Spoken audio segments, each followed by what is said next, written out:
Hindi ko lang po ito sure kung pwedeng ipakita sa vlog kasi minsan pag medyo sensitive na ay hindi po pwedeng ipakita. Pero personal ko pong titingnan. Ay ito pong natatakpan ng maitim na to. Anong tsura niya? Sugat na ho yan. Ano po bang pinagmulan niya? Sa ngipin ho. Sa ngipin? Para na lang po sa tatay natin. Kahit wag na po sana. Gumaling siya. Yun lang po yung gusto namin. Laban ha. Ay, ang liliit pa ng mga anak. Ano? Dadasal lang lagi.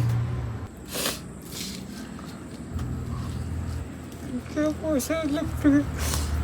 Ito po sir. Tao po. Tao po. Hello. Hello, Mac. Hello, tatay. Yes, tatay. Ay. Ako po muna yung magpapakilala ha. Yan. Hello, anak. Hello sa inyo. Ako po ay si Kuya Benji. Ako po ay taga Batangas City. Isa po akong charity vlogger. So, ang layunin ko yung makatulong. Pero, hindi po ako ang tumutulong ha. Yung mga kababayan natin. Ano pong pangalan nyo? Michael Bautista po. Michael Bautista po. Kayo po ba'y sumasang-ayon na makuna ko inyong kalagayan? Para po tayo makalapit ng tulong, ano? Kasi nasa sa ano, ito po, along the highway. Okay lang ba pumasok tayo sa loob? Para hindi po siya ganong kaingay? Makakalakad kayo? Kaya nyo lumakad? Saklay ho. Oo, kasi masyado lang maingay dito. Hindi tayo magkakaintindihan. Hello! Ito po kasi ano po to, yan, along the highway po.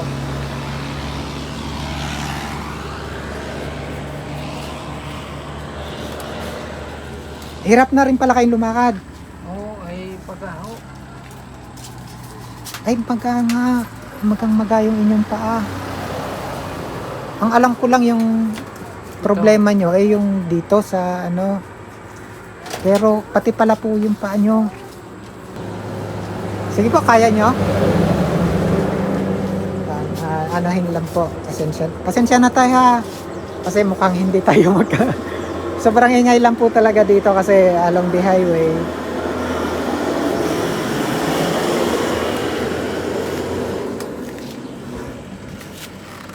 Talaga palang hirap na ano po.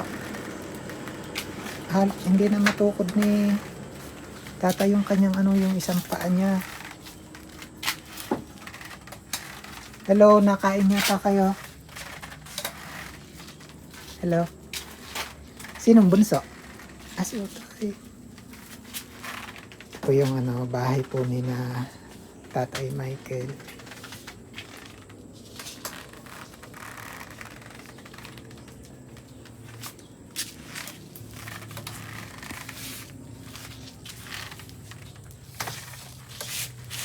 Pasensya na tayo ha. Yan, medyo tahimik dito ate.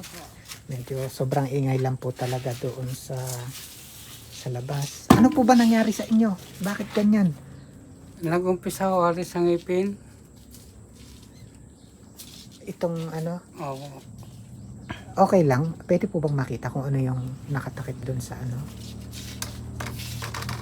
Hindi ko lang po ito sure kung pwedeng ipakita sa vlog kasi minsan pag medyo sensitive na ay hindi po pwedeng ipakita. Pero personal ko pong titingnan. Ay oo, parang nanganak ano po. Ay ito pong natatakpan ng maitim na to. Anong tsura niya? Sugat na ho yan. Sugat na talaga. Yun ang talaga hindi na pwedeng makita. Ano po bang pinagmulan niya?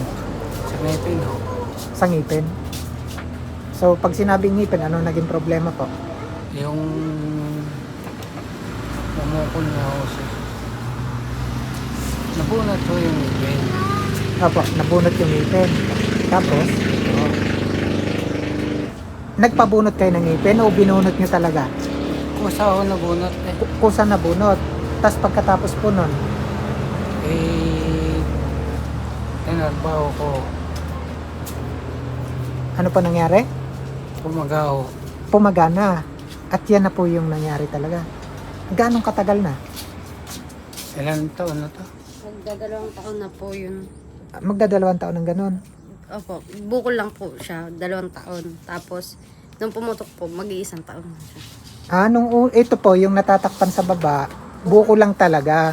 Tapos totaling pumutok yung bukol. Nung pumutok siya, mag-1 taon na siya nung pumutok na yun. Kayo po ba'y nakakapunta sa doktor? Eh, nagpa-check up po kami sa Carino. Eh, ano yung kay mo daw ako. Apo. Eh, kinuhanan ako ng mga ano. Inuhanan po siya ng mga test. Makakatabi ka kay tatay. Anong pangalan mo ate? Ayra po. Anak ka ni tatay? Apo. Panganay? Apo. Anong nangyari ate? Kinuhanan po siya ng mga test. Ewan ko po kung anong mga test yun. Para daw po malaman kung ano daw po yung sakit. Tapos, dinala po siya namin sa Batangas. Ilang buwan po siya dun sa Batangas. Kakauli lang po niya nung April. Matagal ding na-confine Opo. sa Batangas. Opo. Ano yung huling sabi po ng doktor? Ano nga? Ano sabi sa inyo ng doktor? Kay mo daw. Yun din yung huling beses na nakapunta kayo ng doktor. Opo. Ang sabi sa inyo, ikekemo. Bakit po hindi nagawa ikemo? Eh, hintay pa daw yung schedule. Parang naghihintay kayong tawag, ganun. Mm. April pa yon. Opo. Ang sabi, tatawagan kayo. Opo. Simula April hanggang ngayon, Hindi pa po kami tinatawag. walang tawag. Wala po. Hindi rin kayo nakabalik. Hindi pa po. Hindi nyo rin po tatay nagawang maipalo up sa ospital, Eh, kulang ho sa sa pinansyal. Itong yung paa nyo, na-forward sa akin yung video ni tatay noon pong, siguro mga 9 months ago, tama ba? Aba. Ni ate Josephine. Aba. Na-forward, nakita ko, hindi pa siya ganyan. Talagang ito pa lang. At hindi pa rin kayo ganyan kapayat noon. Ito pong paa nyo, kailan nag-umpisa yan? pagkalabas ho namin sa ospital. Nagkaganyan na. Ay, grabe. Mas lalo po siyang lumala nung lumabas po siya ng ospital. Lalong lumala. Lalo po siyang bumukol nung lumabas siya ng ospital. Ibig sabihin, yung epekto sa inyong yan, kahit yung paa nyo, sa ngipin din talaga. Doon din nag-umpisa lahat. Hindi ko alam kung kasama to sa ngipin.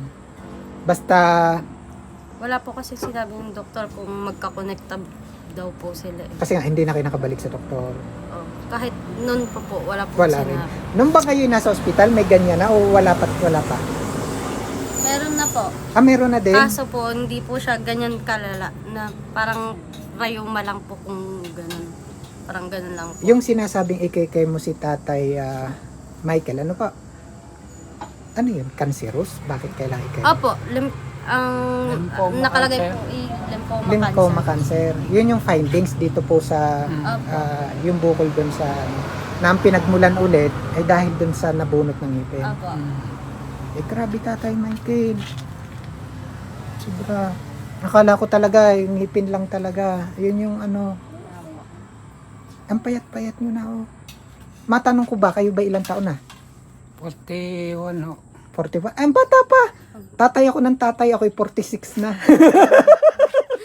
Pasensya na ha. Nasanay lang si Kuya Benji. Kuya na lang kuya, ano? Kahit regardless naman sa edad, as a sign of respect yan, ano, Kuya Michael? Grabe, ang payat-payat mo na. Nasaan si Mrs.? Nasa Maynila po. Yung mother nyo? Opo. Okay lang ba matanong kung anong ginagawa sa Maynila?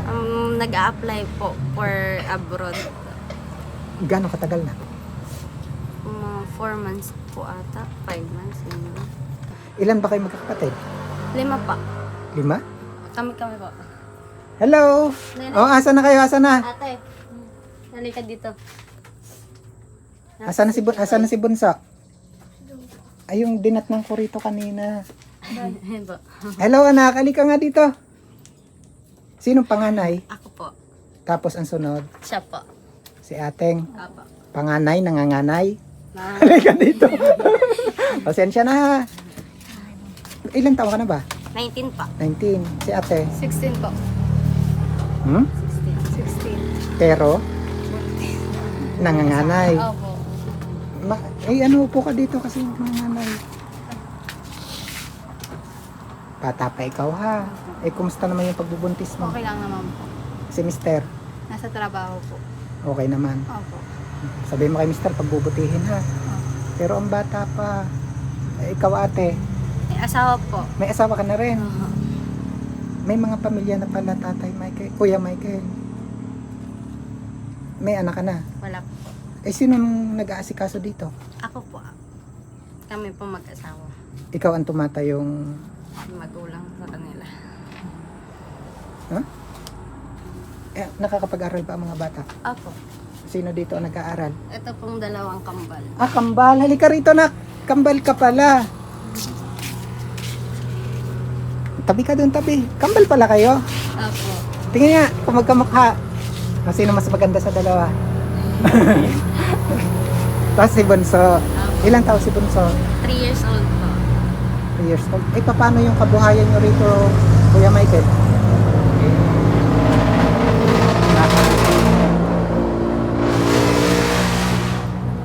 Anong kabuhayan nyo rito? Paano yung pangangailangan? Yung asawa ko lang po ang nag-ahanap buhay. Para sa inyong lahat? Opo. Saludo ko kay Mr. mo.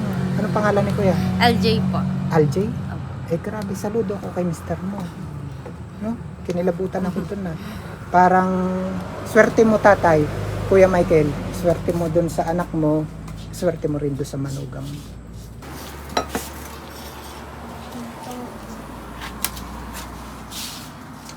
Anong pangalan ng kambal? Akisha po. Tas Altea po. Akisha and Altea. Opo. Sinong napasok kayo? Sila pong dalawa. Malayo dito school. Doon pa po sa taas. Nilalakad lang. Minsan po.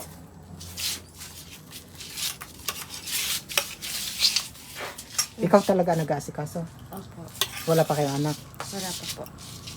Pero ang bait-bait ni Mr. mo.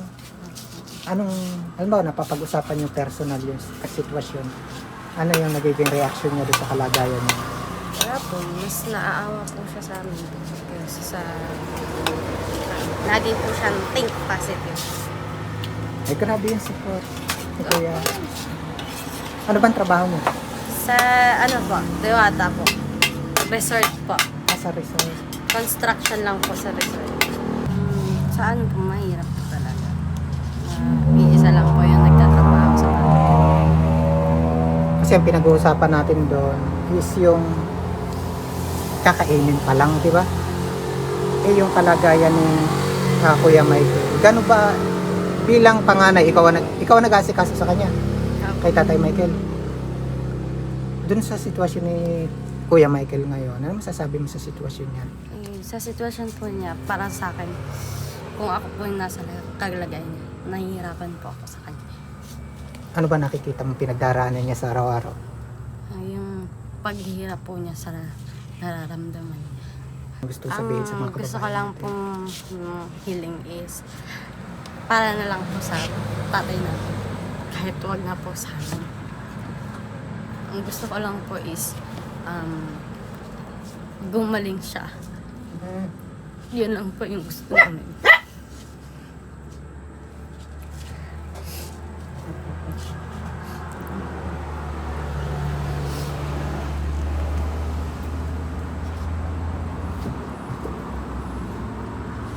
Ikaw, Kuya Michael, baka meron kang gusto sabihin sa kanila.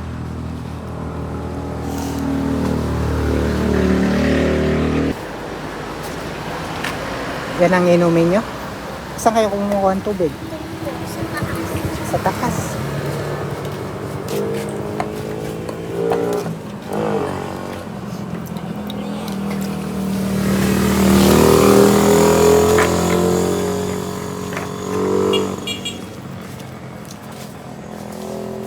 Kumusta yung bahay niyo pag naulan?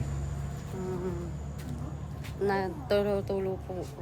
Pag naulan Pag sa malakas labas, po. naulan din sa loob. Oh, Si tatay nyo ba, nung hindi pa nangyayari to sa kanya, kumusta siya? Nung wala pa ako siyang lang sakit? po, malakas-lakas po siya. Anong trabaho niya dati? Sa hardware po. driver po siya. Minsan po driver, minsan po sa bodega lang po yung tatay. Tapos bigla na nagkaganto. Apo. Mga bata, dito ka dito. Makinig kayong lahat, anak ha. Kasi si Kuya Benji naman anak, wala talaga akong naitutulong. Ha, anak? Kuya Michael, ang tunay na tumutulong sa atin, si God. Kilala mo si God? Di ba? Hindi mo kilala si God. Ang tunay anak na tumutulong, si God. So, magdasal palagi, ha? Sana marami siyang haplos yung puso, makita yung inyong kalagayan, matulungan kayo sa inyong kalagayan. Ha, anak? Kasi si Kuya Benji na may tulay lang. So, let's pray. Sana po, sa pamamagitan po ng visit na to, sa pamamagitan po ng video na ito, ay may makakita ng inyong kalagayan, matulungan kayo. Ha? Unang-una, sana si Tatay Michael ay makabalik anak ng ospital. Kasi napaka-importante nun. Kasi sa nakikita ko, base dun sa previous video na isinend sa akin, masyadong naging mabilis yung paglubha ng kalagayan ni Kuya Michael. Laban ha! Ay, ang liliit pa ng mga anak. Ano? Sigad ang bahala. Magdadasal lang lagi. Huwag panghihinaan ng loob. Ate ha, yan, thank you sa'yo. Thank you kay Mr. mo. Tuloy nyo lang. And then, pray tayo. Kay mawalan pag-asa. Sigat nakikinig lang yan. Ano? So, Tatay Michael, meron dito na, eto, 3,000 pesos. Mula doon sa isang anonymous sponsor natin. Sana makatulong. Ano?